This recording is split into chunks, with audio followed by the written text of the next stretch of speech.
And well, it seems like he was here just yesterday talking about this, but of course the crisis in the Gulf is continuing, and Congressman Bill Cassidy is keeping his eyes on it for all of us. He's here this morning to bring us up to date on what he knows and what's going to be happening here in the next day or so. Good morning, Congressman. Good morning, Joan. Thank you for getting up with us. We appreciate it. You're becoming a regular with us. We appreciate that. Well, thank you for that opportunity to communicate. Let's talk about what's happened since you were here last, back at the beginning of May.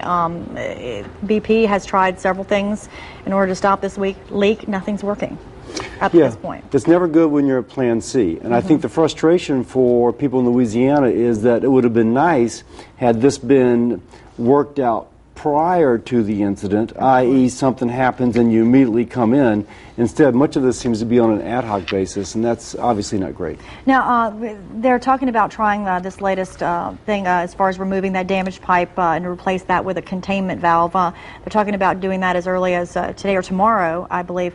What are your impressions of that? They're talking about maybe increasing the oil flow with that temporarily 20%. I mean, a lot of people are afraid of that, you know. Well, on the other hand, if it works, then you'll decrease the oil flow by 80%. Right. So for 2 days, you'll have 20% more, and then until August, in the relief well, theoretically, you'll have 80% less.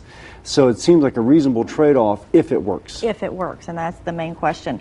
Now let's talk about, you talk about if things had been done prior to this, had all these things been in place, we would have been able to avoid all of this. Of course, the president is set to meet today with his cabinet that was appointed a couple of weeks ago as far as looking into how this all happened. Is this really the time, do you think, to start laying blame, to really look at what happened? Well, there's several levels to look at that. In 2003, there was a report by the National Research Council, of which several LSU professors participated, but folks across the nation, which suggested, since we're beginning to go deeper and deeper, let's look at dispersants. Let's look at the effect of the oil in the sea at a deep level. Right. All these things that now we're figuring out, again, as we go along, were recommended in 2003. That's number one. Number two, in the permitting process, BP said they had the ability to handle this sort of a spill. Right. That didn't happen. So I agree that right now may not be the time to lay blame, but it's certainly not too soon to start saying what could have been done better, what do we need to do better in the future, how do we keep this from happening again? Well, and a lot of people have asked the question, BP said we have these permits, we have these things in place, but really, what are the checks and balances for really knowing that these companies have those kinds of fail-safes in place? Well, some of them are very simple. Let's figure out what dispersant to use at a deep level. Right. Worst case scenario, you can actually go down because there's natural seepage. 65% of the oil in the Gulf prior to this incident was from natural seepage. You can go down, don't have to add oil, just find a place where it's automatically coming up. See what happens with your dispersants. In Norway, they've done the studies where they go down, they'll take 100 barrels of oil, go to the bottom of the ocean off Norway, and release it to see what happens. So people have thought about this. It could have been done. It's just frustrating that it was not.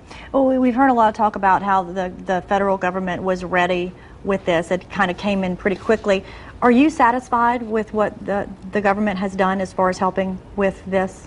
I'm totally not satisfied. Again, we can go back to 2003, see recommendations which were never followed, right. Number one. Number two, we can see that in the permitting process, apparently took it upon faith that there was a blowout plan when that did not happen.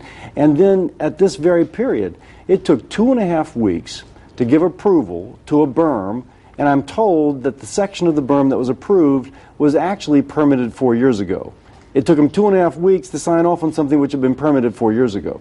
And so clearly there's a lot of reasons for dissatisfaction. So where do you go from here as a congressman representing these people whose livelihoods, whose everyday lives are affected by this? And in our system of government, of course, the executive branch is going to be the ones pushing the button to send somebody out. The legislative branch, such as I'm in Congress, has to figure out what went wrong, why it went wrong, and make sure it never goes wrong in the future. So I'm trying to learn as much as possible. Part of what I'm doing is learning from constituents. We're having a town hall meeting this evening in Ascension Parish, down at Dutchtown High School, 5:30 I think it is.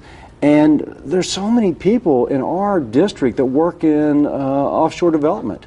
I'm going to learn from them as well as have an opportunity to speak to them about what I already know. And pass some of that along as you head back. Thank you so much. Thank you again. I know the people of your district really appreciate your coming back and really keeping a handle on what's happening here and keeping us appraised of what's happening in D.C. Yes, well, thank you. All right, again, that meeting tonight at Dutch Town High, 5:30.